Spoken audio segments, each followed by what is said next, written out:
pretty sure that every one of us has wondered what we'd do in the event of a full-scale alien invasion, but what if it doesn't happen quite in the manner that we expect? What if there is no giant spaceship and no little green men? What if the invasion is something far more sinister? An invasion of not just our planet, but our bodies. Welcome once again to the best anime recommendation show on the planet, and this time around we're taking a look at a slightly lesser known but incredibly influential action horror shonen show, Parasyte the Maxim. Yep, that's not a typo, it's actually Parasyte spelled with a Y. I couldn't tell you why, but I can at least tell you what the show's about. Parasyte follows 17-year-old Shinichi Izumi, an introverted high school student living in a quiet neighborhood in Fukuyama, Hiroshima. One night, parasitic aliens invade Earth, and, as we hinted in that intro, they begin to find shelter in human hosts, forcing their way through their ears or noses and,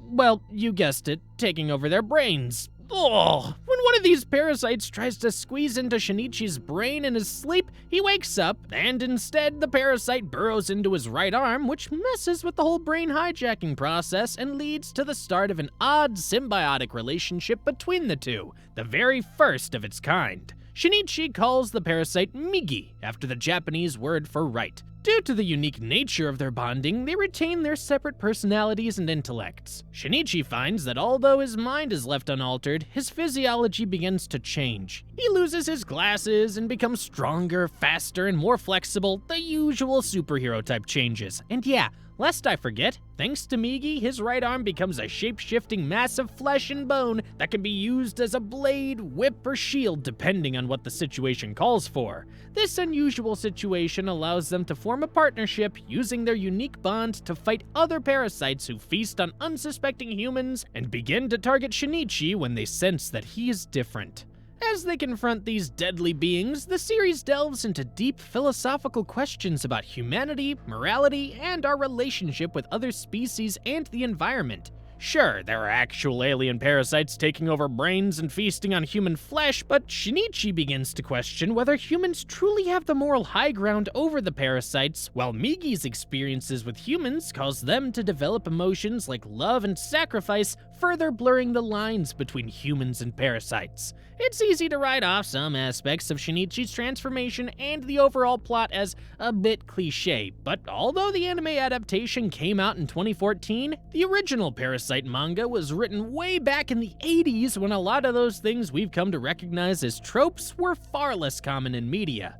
Parasyte originally aired in a very different landscape for anime, and for it to still hold up as well as it does almost 40 years later is a testament to the quality of the work and the message it seeks to pass. The characters are the heart of Parasyte, with the evolving relationship between Shinichi and Migi serving as the series' standout element. Their partnership is uniquely compelling. Starting from mutual necessity and distrust, it gradually deepens into a strange yet genuine friendship. Migi's cold logic and survival instinct clash with Shinichi's humanity and morality, creating a fascinating dynamic that challenges both characters to grow in unexpected ways. Paradoxically, as Migi begins to show signs of empathy and selflessness, Shinichi becomes colder and more detached from his emotions. This dynamic aspect of their bond reflects the series' central exploration of what it means to truly be human.